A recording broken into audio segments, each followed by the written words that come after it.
आज देखेंगे समास परिचय।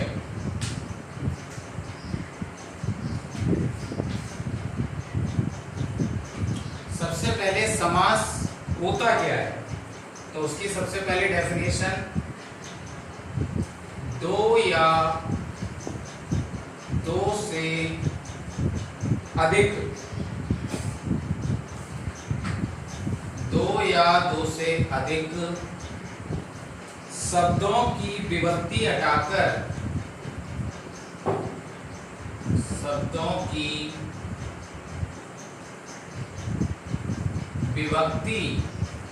विभक्ति होती है प्रथमा, द्वितीय, तृतीय, चतुर्थी, पंचमी, षष्ठी, सप्तमी, संबोधन, ये विभक्तियां होती हैं।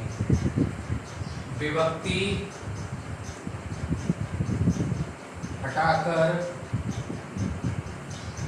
और इन्हें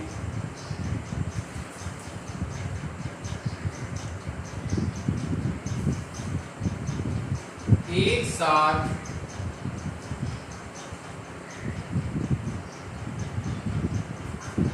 जोड़कर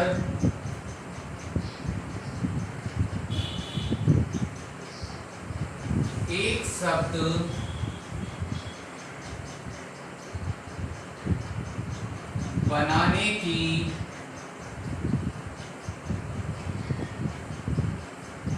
शब्द बनाने की जो प्रक्रिया होती है,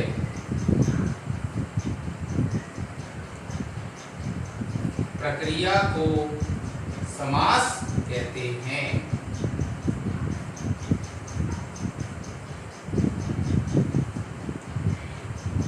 या सरल शब्दों में कहा जाए तो दो या दो से अधिक शब्दों के मेल से जो नवीन शब्द बनता है उसे समास कहते हैं।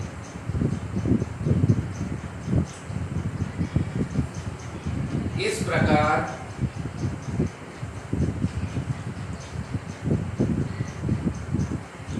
मिला हुआ शब्द, मिला हुआ पद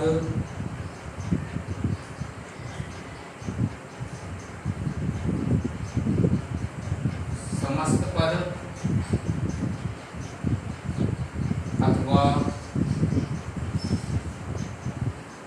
सामासिक पद कहलाता है।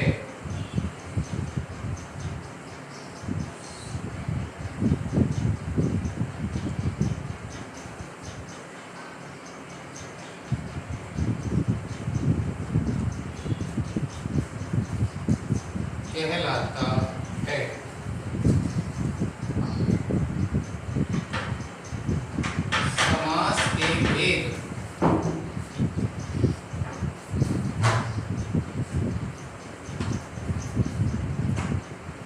समास के भेद। सबसे पहला, समास के 6 भेद होते हैं।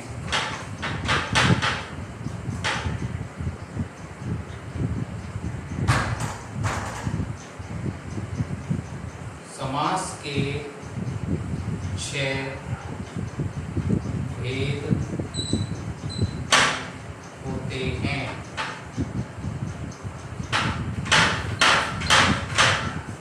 सबसे पहला है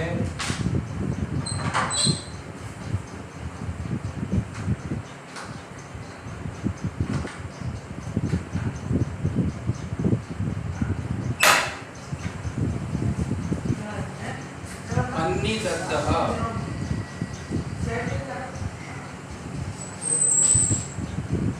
जब इसका विग्रह करेंगे, समास विग्रह, तो होगा अग्निना, अग्निना दग्धः। दग्ध माने दही, और ये समास कौन सा है? तृतीय तत्पुरुष समास। तृतीय तत्पुरुष समास।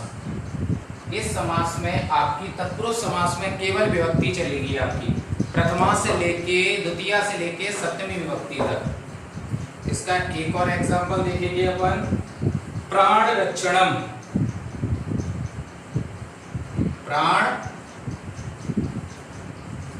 रक्षणम। प्राण रक्षणम यानी प्राणों की रक्षा। तो प्राणानाम, प्राणानाम यानी प्राणों की, और रक्षणम, रक्षण। ये कौन सा समास हुआ? षष्ठी तत्पुरुष समास।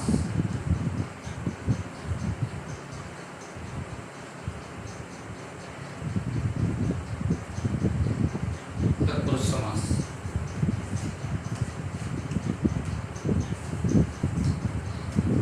अब जैसे किसी में आ पहले ला जाए, जैसे अब्राह्मण,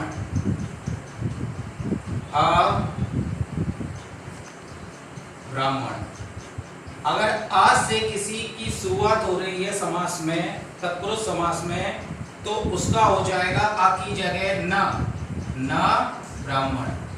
आ का किसमें बदल जाएगा? न ब्राह्मण, और वो आएगा आपका नच तत्पुरुष समास।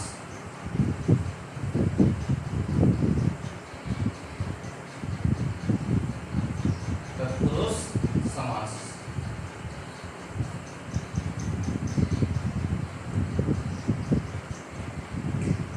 दीन दानम, दीन दानम। दीन यानी गरीब, दानम माने उनको दान देने वाला, तो कौन हो गया? दीन दानम यानी दीना नाम।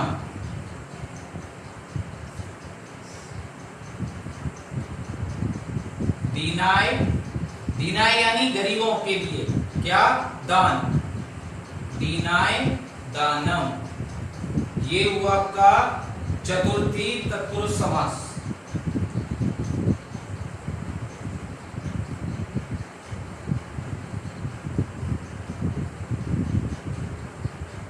तत्पुरुष समास।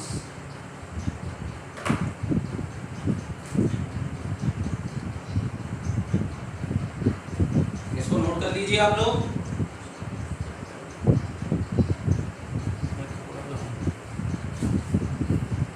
नोट कीजिए फटाफट इसको।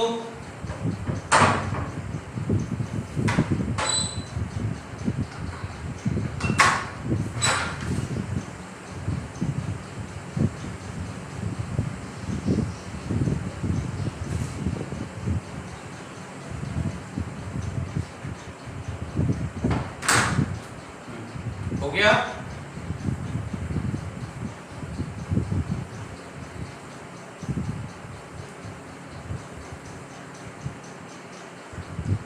पहला हो गया तत्पुरुष समास।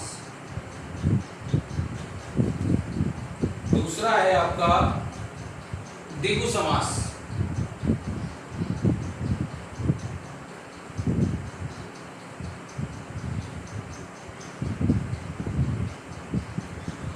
द्विगु समास। द्विगु समास की पहचान होती है कि इसका पहला पद संख्यावाची होता है, यानी 1 से लेके 9 तक संख्यावाची वर्ड जहां आए वहां द्विगु समास होता है। जहां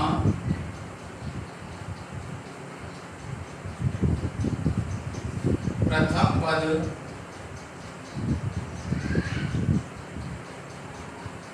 संख्यावाची होता है, प्रथम पद संख्यावाची होता है। जैसे एग्जाम्पल है आपका त्रिमुखी।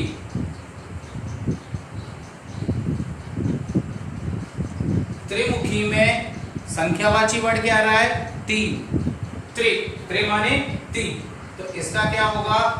त्रयाणाम। त्रयाणाम, मुखानाम। द्विगु समास में सभी में अंत में आएगा समाहारः।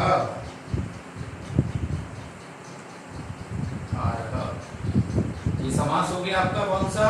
द्विगु समास। सभी द्विगु चलेंगी,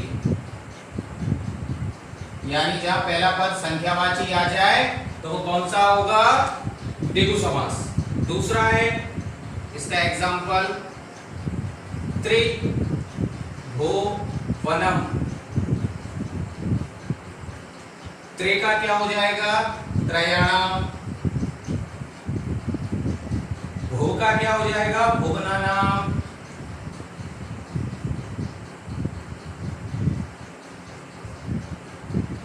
भुवनानाम। समाहारः। समाहार सभी में आएगा, ये भी आपका द्विगु समास। पंचवटी।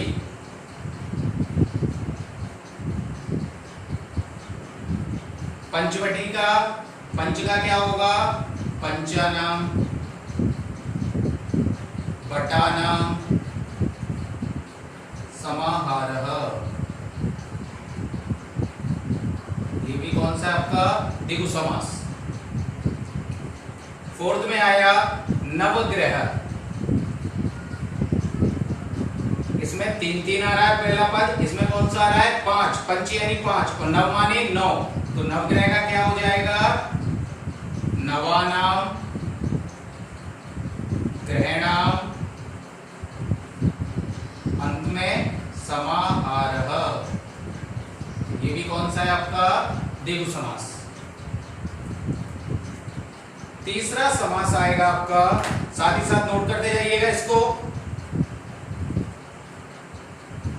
और फेयर कॉपी में भी करते जाइएगा इसको।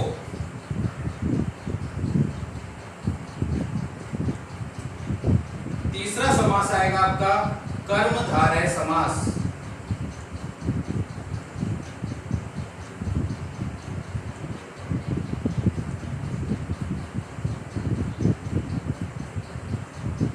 कर्मधारय, जहां प्रथम पद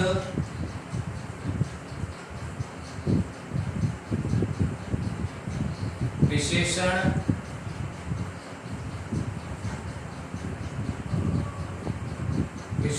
या उपमान होता है।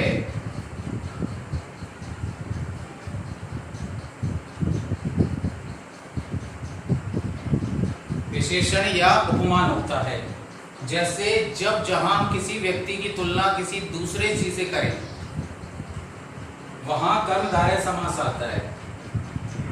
जैसे इसका एग्जाम्पल है महाराज।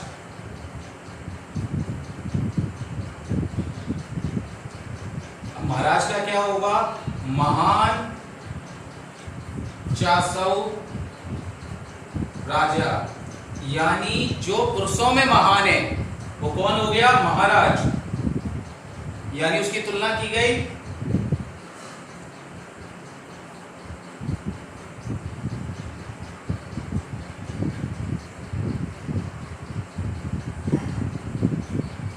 कर्मधारय समास। दूसरा एग्जांपल है इसका घनश्याम।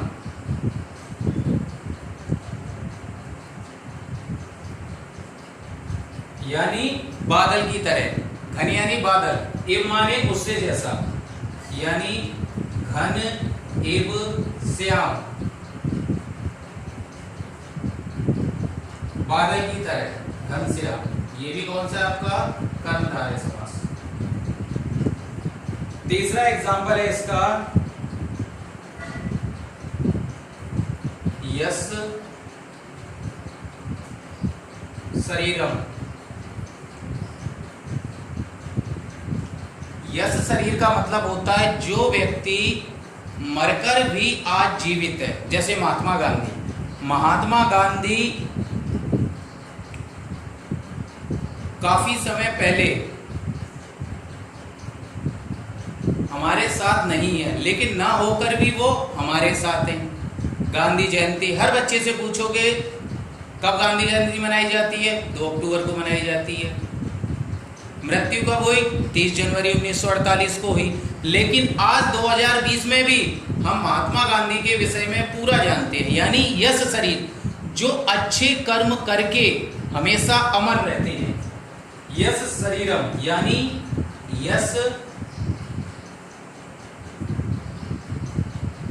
एव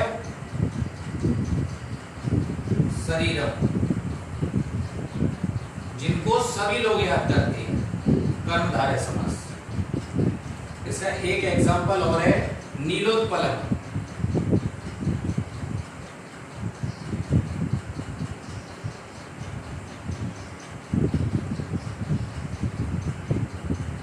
नीलोत्पलम, जो नीलम से उत्पन्न हो, नीलम च तत् उत्पलम,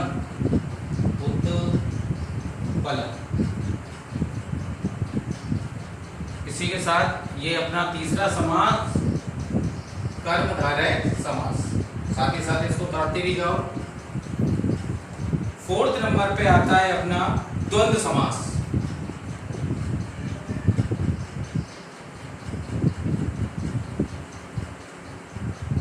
द्वंद्व समास, द्वंद्व समास जहां सभी पद प्रधान होते हैं, यानी इस समास में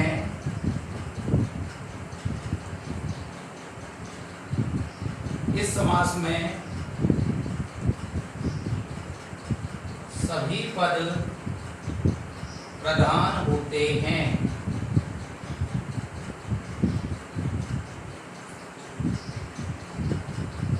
सभी पद प्रधान होते हैं, जैसे राम लक्ष्मण, इसमें दो चाहते हैं और औ की मात्रा सभी शब्दों में आएगी। इसमें जो भी आपको वाक्य दिया जाएगा उसमें औ की मात्रा, जैसे पहला राम लक्ष्मण, देखो औ की मात्रा आ गई। जब हम विग्रह करेंगे तो होगा इसका रामश्च, एक च आ गया, और लक्ष्मणश्च, ये दूसरा च आ गया। एक और इसका एग्जांपल पितरौ, पितरौ, देखो औ की मात्रा आ गया। जब विग्रह करेंगे तो क्या होगा, माता च पिता च, ठीक। एक और है हरिहरौ,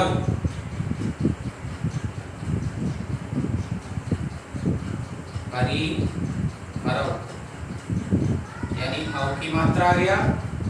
तो इसका विग्रह करेंगे तो क्या होगा, हरिश्च, और दूसरा हरश्च।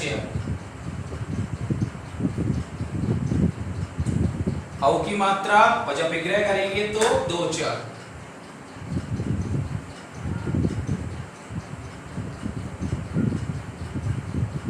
कंप्लीट भी करते चले साथ ही साथ इसको। पांचवा समास, फिफ्थ नंबर पे आएगा अपना बहुव्रीहि समास।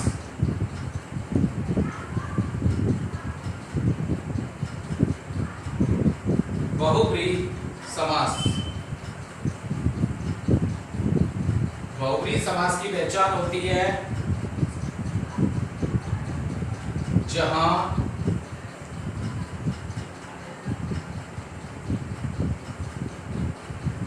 सामासिक पदों से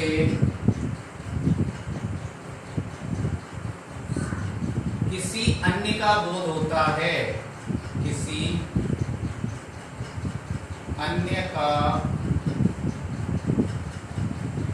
बोध होता है, अन्य का बोध होता है, वहां बहुव्रीहि समास आएगा। जैसे एग्जाम्पल, इस सभी बहुव्रीहि समास में यस् से सा जरूर आएगा। जैसे पीताम्बरः,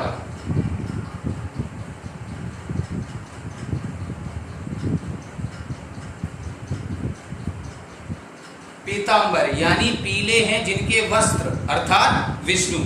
विग्रह करेंगे संस्कृत में तो क्या होगा, पीले यानी पीतम,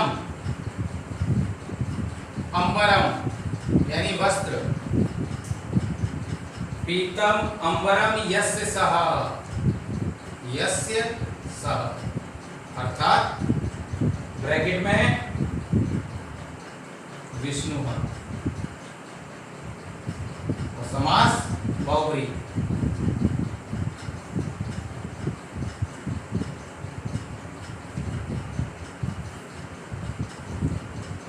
दूसरा चंद्रशेखरः,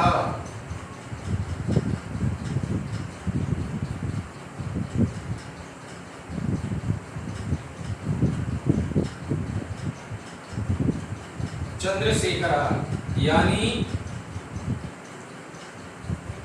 चंद्र शेखरे। चंद्र है, चंद्रमा है जिनके सिर पर, अर्थात शिव।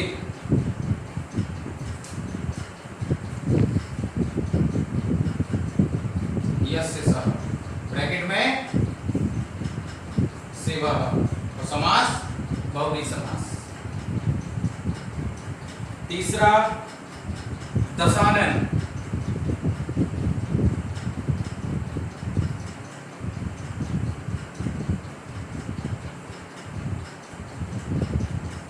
अब नहीं कि 10 है, 10 तो सर ने बताया था कि द्विगु समास में आता है। द्विगु समास में मैंने कहा था 1 से लेकर 9 तक की संख्यावाची। ये दहाई में जहां जाए वो दशानन बहुव्रीहि समास में, यानी दशानन जिसके 10 है सिर, अर्थात रावण। तो 10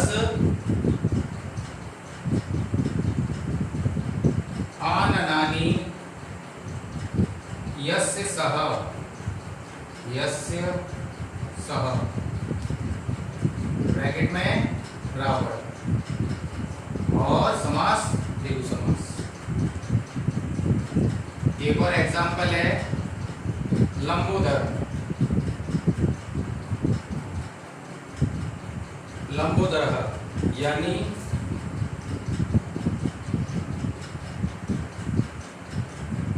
लंबम उदरम यस्य सः, यानी लंबम उदरम यस्य सः, लंबा है जिनका पेट। उदर मतलब पेट।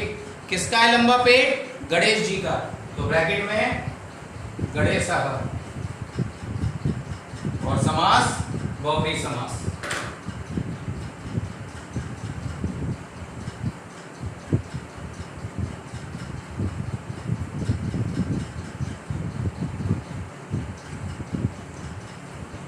सिक्स नंबर पे आता है आपका और आखिरी अव्ययी भाव समास।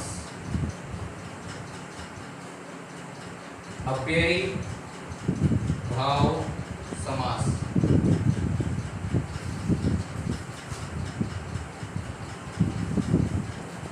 अव्ययी भाव समास।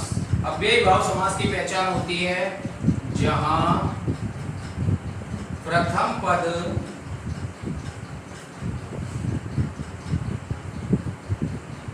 प्रधान तथा अव्यय होता है। पहला पद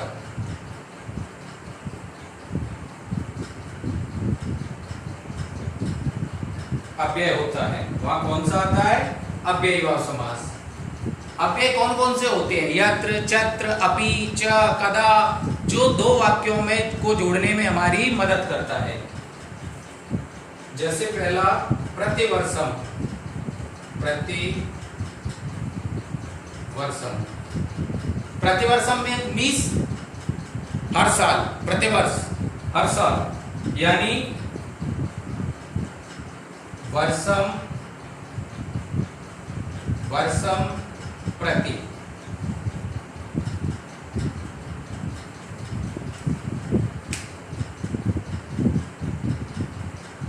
दूसरा एग्जांपल है उपगंगम। उपगंगम।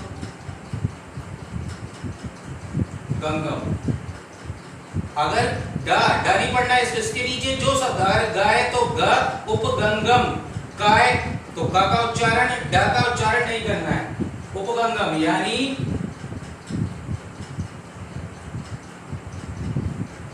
गंगाया, उपमाने पास, गंगाया समीपम यानी गंगा के पास।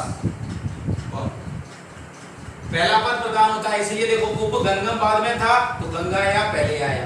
प्रतिवर्षम यानी प्रति पहला पद था तो ये प्रधान हो गया, वर्षम वर्षम पहले आ गया। तीसरा अनुरूपम। अनुरूपम,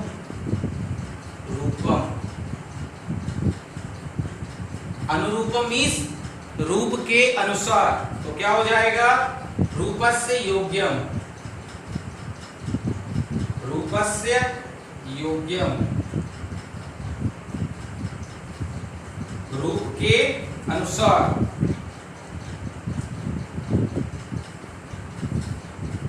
एक एग्जांपल और लिख लो इसका।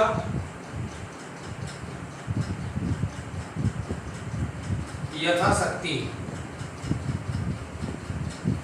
यथाशक्ति यानी जितना व्यक्ति में परिश्रम करने की क्षमता है उस हिसाब से, यानी शक्तिम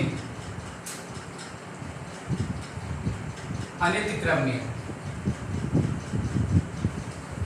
अनित्यक्रम्य। इसी के साथ आपके समास परिचय पूरा कंप्लीट हो गया। अच्छे से इसको फेयर कॉपी में करें, हेडिंग डाल के ये कंप्लीट कर लीजिए। जिन जिन का रह गया ये कंप्लीट अभी।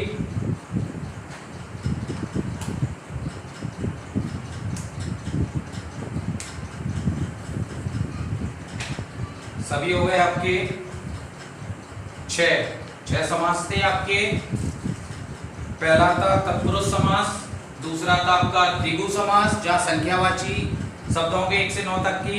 उसके बाद कर्मधारय समास जहाँ किसी की तुलना किसी दूसरे व्यक्ति से की जाती है। चौथा था द्वंद्व समास जहाँ दोनों पद प्रधान होते हैं, जैसे पितरौ माता च पिता च, औ की मात्रा का समावेश होता है, विक्रय करने पर 2 च आते हैं। उसके बाद आपका बहुव्रीहि समास जहाँ सामासिक पदों से किसी अन्य पद का बोध होता है, जैसे पीताम्बरः पीतम अम्बरम यस्य सः। छठवां और अंतिम था आपका अव्ययी भाव समास जहाँ प्रथम पद प्रधान होता है, जैसे प्रतिवर्षम यानी हर वर्ष, तो वर्षम वर्षम प्रति। उपगंगम यानी गंगा के पास, तो गंगा या समीप। अनुरूपम यानी रूप के अनुसार, तो रूपस्य योग्य। कंप्लीट कर लीजिए इसको।